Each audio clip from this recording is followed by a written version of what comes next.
Bonjour my friends, I'm Frankie and welcome to Club Foodie.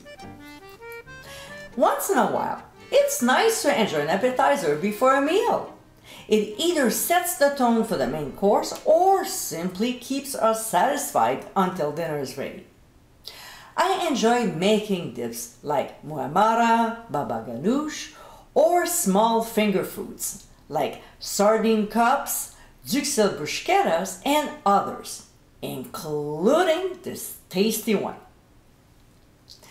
In today's episode, I'll show you how to make my Spanakopita.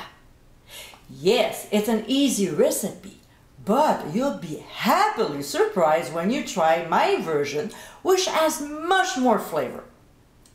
With a few added ingredients, this classic Greek dish is a great appetizer to serve often.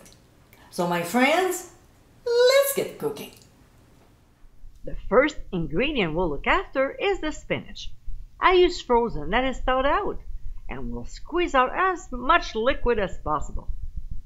Alright, next, in a skillet over medium heat, we'll add oil, and when it gets hot, we'll add onions. We'll saute until translucent, about 3 minutes. To this, we'll add garlic and saute for only 1 minute before adding our drained spinach.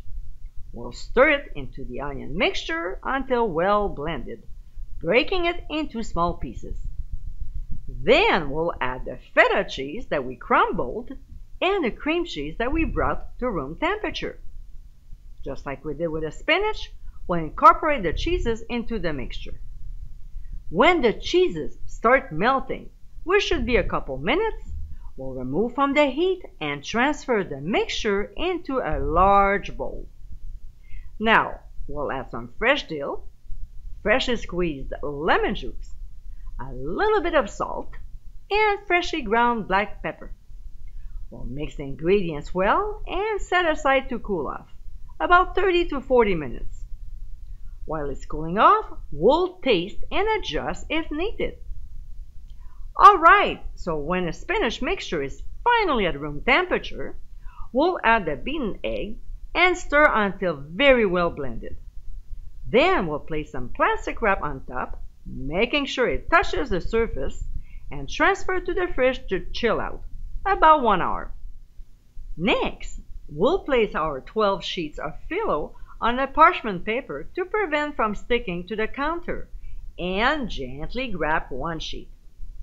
Now, to prevent the others from drying out while we're working with that sheet, we'll place a damp, clean dish towel on top. So what we'll do is to brush on some melted butter, covering the entire sheet, before placing another sheet on top. We'll smooth it out, pressing down so the sheets stick together. Next, using a pastry cutter, we'll cut them into 4 equal strips. Then we'll place about a tablespoon of our chilled spinach mixture at one end and start rolling to the other end while folding in the sides. It's not obvious, but still pretty easy. When we get to the end, we'll brush on some more melted butter and finish rolling it so it seals. And here's our roll. Making triangles is even easier. So, we'll grab one corner and fold it over the filling to the other side, so it's in line with the edge. Then we'll take the triangle and fold it forward. Now we'll take the triangle and fold it over to the other side and keep doing this until we reach the end. To seal it, just like the roll, we'll brush on more melted butter, flip it over, and press down gently. Here's our triangle. Alright, so when we're done folding rolls or triangles, we'll place them seam side down on a baking sheet lined with silicone mat or parchment paper and transfer to a 350-degree preheated oven. We'll bake for 22 to 25 minutes or until golden brown. If there are some who are getting brown sooner, we'll simply remove them. And my friends, this is our Spanakopita. Crispy and flaky on the outside with a delicious creamy filling, this is a tasty Greek appetizer. The beauty of this recipe is you can make them ahead of time and pop them in the oven just before serving. This is a flavorful classic everyone will enjoy. I hope you give it a try soon, and be sure to visit clubfoodie.com for ingredient amounts and more info. Until next time, my friends, bon appétit!